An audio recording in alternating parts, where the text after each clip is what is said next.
Hello and welcome to the latest edition of WVU Medicine Tuesday Talks. I'm your host, Mary Ravazio Menard. Do you have trouble falling asleep or staying asleep? Do you snore or suspect you may have sleep apnea?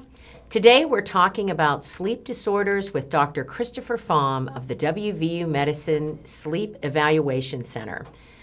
Welcome, Dr. Pham, to Tuesday Talks. Thank you for having me. We've got a lot to talk about today. If you have any sleep medicine questions for Dr. Pham, just post them in the comments section below and we'll try to answer them live. Okay, let's start with probably what seems to be one of the most common sleep disorders, sleep apnea. This seems to be pretty common. Tell us exactly what is sleep apnea? Sure. There's actually two types of sleep apnea. One is called central sleep apnea, and that's practically where your brain is not triggering your response to breathe. That can be due to various things. But one of the more common sleep apnea that we see is obstructive sleep apnea, and that's where you're having a more narrowed space in your airway as you're breathing during your sleep, and that may lead to obstructions and lead to issues with your oxygen coming to your lungs, and that can be very concerning. So what are some of the symptoms of sleep apnea? Yeah, so sometimes we talk about hearing snoring, right? Mm-hmm. But it's actually not the snoring that's the true symptom. The true symptom is actually the pauses between the snoring, the gasping, the choking. Some patients may recognize that they do this because they wake up from choking or gasping, but sometimes they may not. And sometimes they don't believe their spouse and they have to have it proven through a phone, right? Yes. Mm-hmm. And also there's other issues with certain awakenings. You might wake up with your heart racing. You may wake up with more night sweats. You may even have dreams of drowning or choking. Oh, wow. And sometimes you may wake up with a morning headache. Usually it gets better though. If it persists, that might be a different kind of headache, not from sleep apnea. And another very common symptom is daytime sleepiness because you didn't have a restored night sleep, so you're going to feel sleepy. You have to compensate with maybe taking naps. Yeah, that's not a good quality sleep if you have sleep apnea and you're not breathing regularly. Right. Yeah. So how do you go about diagnosing sleep apnea? Yeah, so we do something called a sleep test, and there's two ways to do it.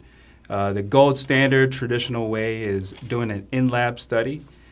So in an in-lab study, there's a lot more parameters, and we have leads that's placed on their scalp. Mm-hmm. And that way I can tell exactly when you fall asleep, when you wake up, what sleep stage you're in. There are parameters that measures how you breathe. One is a nasal cannula. It looks like an oxygen tubing, but there's no oxygen. It's actually measuring how you're breathing. And there's two belts, one for your chest, one for your stomach, that measures your effort of your breathing. There are two lead EKG that looks at your heart. There's a finger probe that looks at your oxygen. And there's two leads on your legs to see if there's any leg movements. And you're also being monitored in real time by a technician to see if you have any movements, any other disruptions. And then the second way we do sleep study is a home sleep study. So much easier. All it entails is a nasal cannula that measures how you're breathing, one belt instead of two, and then a finger probe that looks at your oxygen, and that's about it. So how do you determine which a person needs? Yeah, that's a very good question. So for otherwise healthy individuals that we think are at high risk, the home sleep study is a good tool to use. However, it's not always as accurate. Usually it's about 85% accurate. And so really it is reserved for those who are high risk because it can miss certain sleep apnea, right? Like I mentioned, in an in-lab, we have those leads for your scalp that can tell when you fall asleep, and even these what we call micro-arousals. Some sleep apnea may not be true apneas, but there is a diminishing of your flow of your breathing that affects you, sometimes to the point where your oxygen drops, right? And that's easy to score for us, but sometimes your oxygen may not drop because you're able to compensate, but your body forces you to wake up. So that's why you wake up, these mini arousals. So unfortunately, in a home sleep study, you can't score that. So that's why in the in-lab. Other examples for in-lab candidates is that if you have significant heart or lung disease, if you're on oxygen, If you're on opiate medications, those are probably best in lab to better characterize your sleep apnea. Okay. So if you're told that you need to have a sleep study, say at the Sleep Evaluation Center that, here in Morgantown, there's also one in Fairmont now too, right? Yeah. What can you expect? I mean, because I know, my husband has a CPAP now, but like he was worried he was not going to be able to fall asleep Right, yeah. in the sleep lab. So yeah, you imagine all those parameters. Yeah. Like how Yeah. the heck am I going to fall asleep? Yeah. Right. So, those are usually questions we ask the patient ahead of time. And sometimes there is a place to try a sleep medication to help them fall asleep. Usually want to see how well they, do on their own. But, push comes to shove. Sleep medication can be discussed with your provider to have that. Usually what we tell our patients is that you come in our sleep lab, usually between 8 or 9, depending where you're in the queue, and bring your favorite blanket, bring your pillow, your pajamas, and in certain specific circumstances, sometimes we even allow service dogs as well. Oh, Yeah. wow. That's good. That's a good option. But what are some of the health implications of untreated sleep apnea? Say you go through all that, and some people are just like, I'm not doing the CPAP. That's, Right. But, I mean, that could be dangerous, right? Yeah.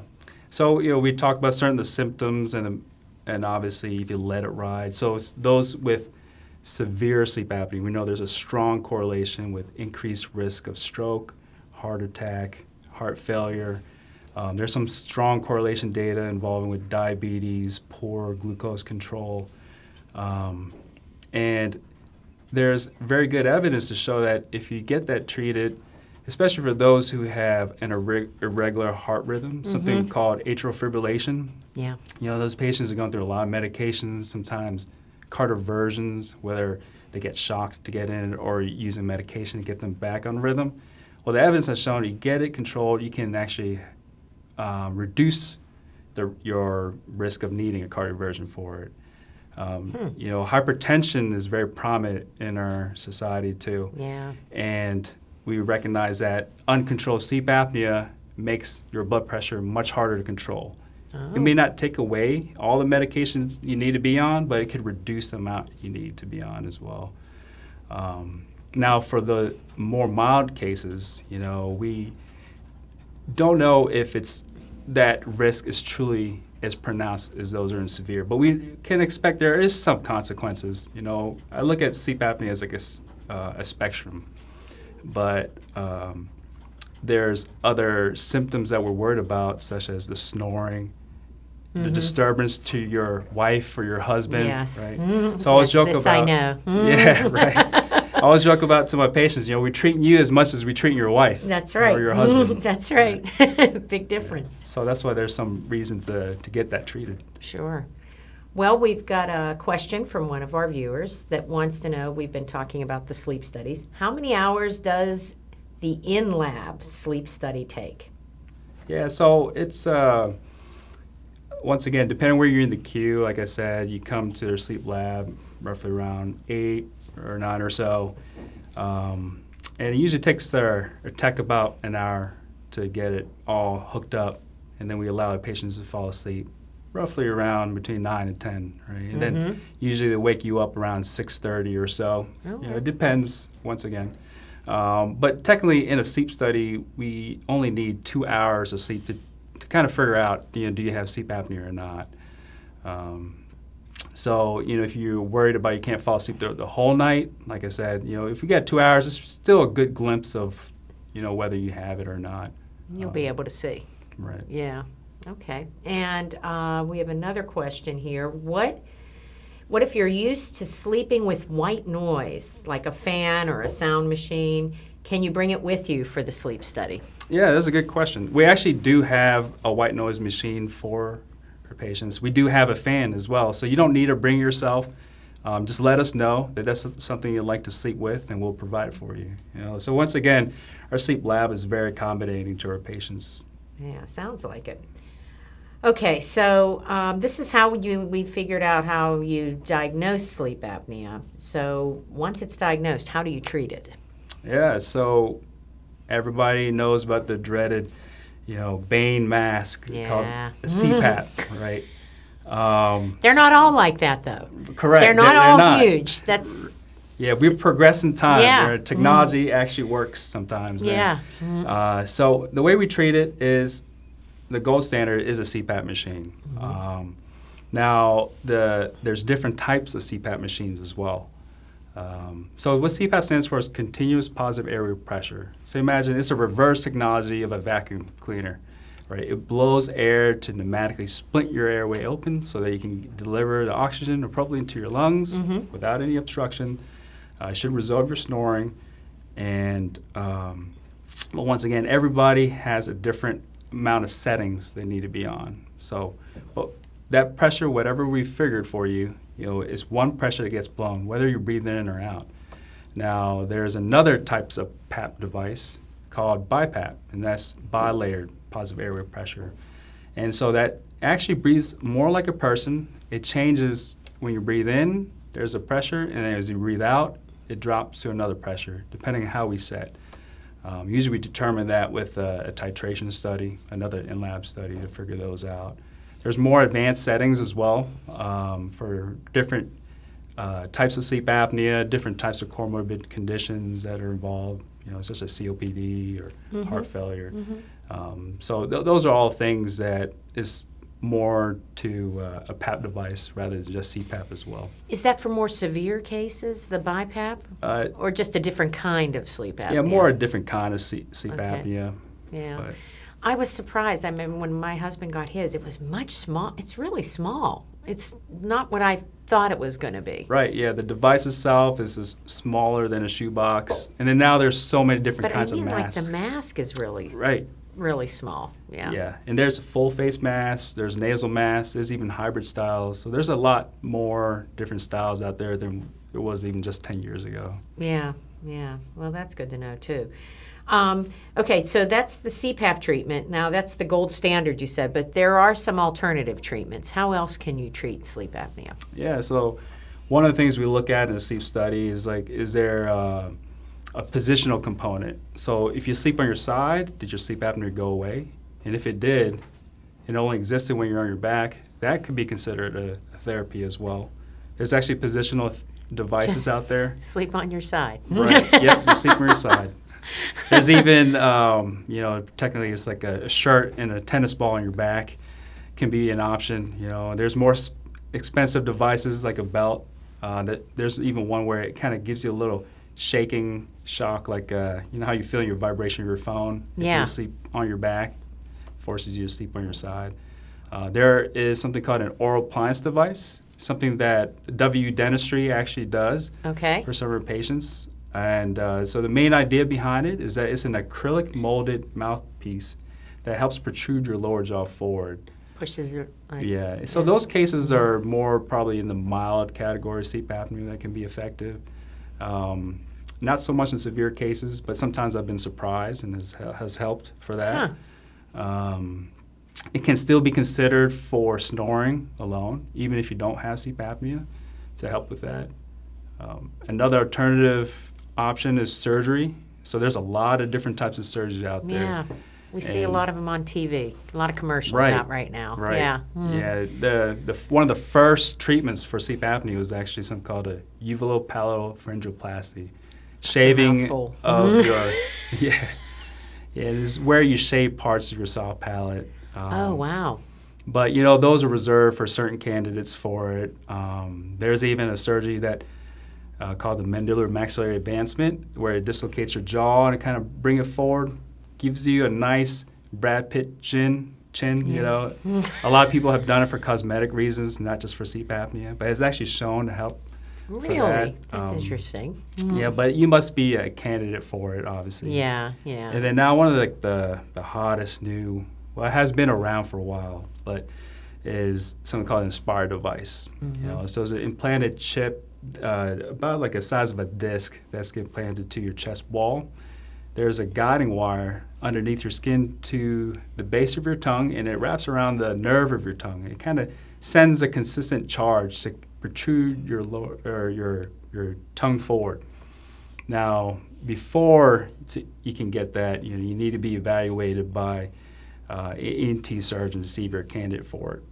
Okay. You have to at least try the CPAP and. Right. Yeah. You Yeah. must have exhausted all other options, Okay. before you can consider even surgery. Is sleep apnea really common? Sleep apnea is quite common. By the numbers, we think for middle-aged men is about 25% to 40%. Yeah. Maybe only 15% has actually felt some symptoms, though, right? In women before menopause, the prevalence rate is about 10%, but maybe only 2% actually are symptomatic. But now, once we hit the age of 50 or menopause, actually the rate between men and women actually now is equal to each other. Oh, that's So there's a interesting. role of hitting menopause, unfortunately, having an increased risk. A lot of it has to do with your estrogen. I was just going to say estrogen. Estrogen, you lose that estrogen, you lose a lot. When we were talking about what we wanted to talk about on this show, you mentioned sleep apnea, but you also mentioned, now I haven't heard of this, but this might be pretty common too, delayed phase circadian rhythm disorder. Right. Did I say that right? Okay. Yes, ma'am. All right, so what is delayed phase circadian rhythm disorder? Yeah, so before I can explain that, I have to explain what circadian rhythm That's right. is. Right. So what circadian rhythm means is that your body has a tempo that tells you when you're supposed to wake up and when you're supposed to go to sleep. So when I was a fellow for my sleep fellowship program in 2017, the Nobel Prize winner actually won it because they identified that every single cell in your body has a clock gene, Really? including from your eyes to your mouth, to your gut, to your skin. Every single cell has a clock gene that syncs the whole person up. Wow. And so it's fascinating. So we know there is some kind of inherent trend where you might be an early morning riser or you might be a night owl. And so those with delayed phase circadian rhythm means that they tend to like to sleep later and wake up later. So these are the night owls. Now, what we recognize is that for some reason, a lot of our teenagers are going through this. Oh, yeah. And I'm seeing more patients because of this issue, because of COVID, and then the laxity in their sleep yeah. schedule because they get to sleep in a little bit later and then go to school virtually instead of Yeah. having to go out, right? Yeah, because they kept going to class. Oh, yeah. Yeah. Yeah. And they might be sleeping sometimes through it. Yeah. Yeah. Yeah, so the delayed phase circadian rhythm disorder became a big issue, especially today, because of that issue with a lot of our teenagers. And we think there has maybe some component with going through puberty. And then suddenly there's a shift, As sleep providers, we joke around about, we feel like there's a natural lull in our day, right? A little bit after lunch, we have that lull where we feel, hey, we might feel a little sleepy. We think it's because we ate a heavy lunch. But if you talk to sleep providers, we know it's not. We know that we actually have a natural lull in the afternoon. Really? And if we look back at it, with where our ancestor came from, if we're truly from the plains of the Sahara of sub-Sahara of Africa, that, what do lions do during around noontime to 4 o'clock? Right? They all hide in the shade. Every single animal. Right? Huh. Mm-hmm. Zebras. You see every single animal hide, and that's because that's the hottest part of the day. We think that we still have that genetic That might be component part of it. us. Now we joke around that we have to protect ourselves from animals who are trying to eat us, and we probably force our teenagers to stay up to do night watch. That's a joke. Yeah. Right. Yeah. But we identify that there's a huge shift. A lot of our teenagers like to sleep late. I have plenty of moms telling me, my son, he sleeps at 2 o'clock in the morning. He likes to wake up at noon. Yeah. Right? He had his I have a preference. son like that. Right? And Yeah. myself including. And then it slowly normalizes once you hit to adult age, after college. is that so bad to be a night owl?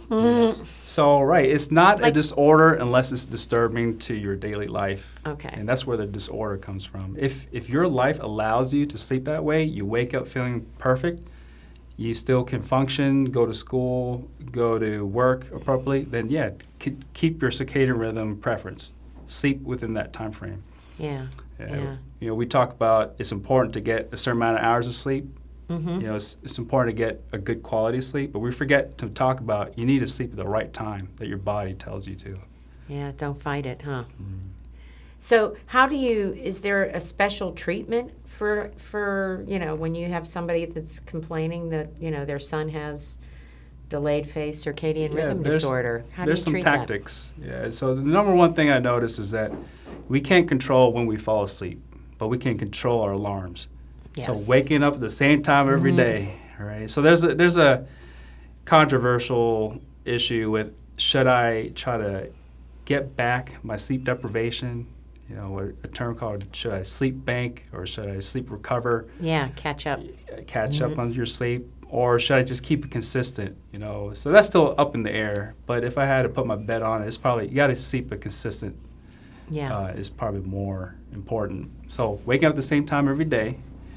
And the second thing is don't take late naps because that will push your sleep drive much later. And the third thing is light exposure in the morning. Yeah. And that's what I think is really hindering us at this time of age because everybody goes to the shelters, everybody works inside, goes to school inside. We need to be better at getting that light exposure. Yeah. So especially now that winter's coming, Yeah. and now we're having some shift in our light. Sometimes I do recommend light therapy. So a light box can be bought. It can be as cheap as $20, can be expensive as $200. And so the reason why this thing is very important because these things emit energy of about 10,000 lux, and that's a measurement that we use to figure. So if you imagine a bedside lamp, it's probably about 200 lux, 300 lux. Oh, okay. Overhead light, usually about within an office is about 500 to 700 lux, but these boxes are about 10,000. That's really bright, yeah. And it could be very uncomfortable. And so I tell people you don't have to have it directly in your face, as long as it's in your periphery, about 45 degrees, angle. Okay. So, it doesn't have to be in front of you, but at least within your view. And have it exposed about 20 to 30 minutes in the morning. So if you're brushing your teeth or if you're just eating breakfast, it's a good time to have that exposure. And it has shown to help for seasonal affect disorder as well. Oh, yeah, yeah.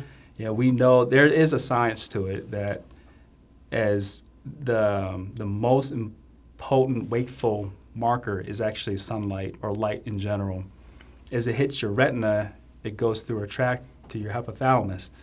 And along that tract is one of your clock controller in your brain. Yeah.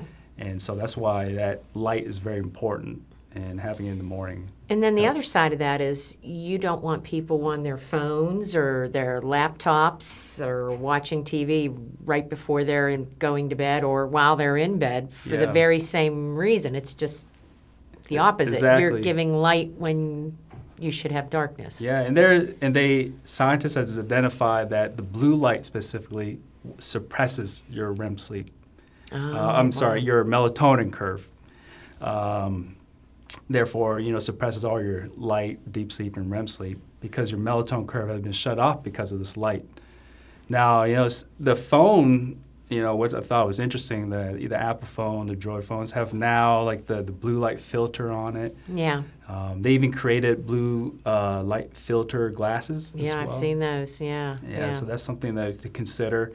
But I still tell people any kind of light, remember light's a spectrum, it still has some of that cross with blue light, so there is some impact even if your blue light's filtered out. So minimizing screen time, we usually recommend at least 60 minutes before bedtime is best. But obviously, everybody has their habits that they need to shape. Yeah. Well, can you just talk a little bit about the WVU Medicine sleep department and, the experience? You guys have been dealing with this for a long time, and you've Can you talk about a little about the expertise Sure. that we have at the WVU Medicine Sleep Evaluation Center in Morgantown and Fairmont? Right. So our sleep lab has been around for decades, actually. And a lot of our faculty is very diverse in our background. So we have ENT surgeon who is sleep board certified. We have pulmonologists as well, intensivists. We even have neurologists. Myself, I'm a family medicine background. We have people who see children as well. And, we're very compassionate, to our patients because we know this affects your daily living. And we've done a lot to help to outreaching the community as well. Like you mentioned Fairmont, we just opened that. And we have also used telemedicine, telehealth to do other outreaching to the communities. And then one thing I'm very grateful of my patients is that when I started working here, I recognized some of my patients drove 3 to 4 hours away to see me, and that's very touching for me. Even patients who told me like there are sleep doctors in their area, but they prefer WVU medicine because they feel like the care here is very good. And I want to emphasize that it's not just us providers, but also our staff. We do a lot to accommodate for our patients, and sometimes we do a lot of background work for our patients because in sleep medicine there's a lot of nuances. There's a lot of pushback from insurance. We try to get our DME companies lined up to appropriately care for our patients, and so there's a lot of background work for our patients there. Yeah. So what's the most important thing you want people to know about WVU Medicine sleep services? Yeah, the most important thing is that we do care, and I think that's something you can't teach. No. And I feel like from our staff to our providers is that we truly do look out for our patients and for their best interests in a safe manner as well. All right. Well, thank you so much for sharing all this really interesting stuff. Who knew? Sleep gene in every cell. Right, but thank you. And hopefully we can, if this is something you're thinking about, you know where to go. So that brings us to the end of this edition of Tuesday Talks. If you're looking for more information on sleep medicine issues, you can always visit wvumedicine.org/sleep.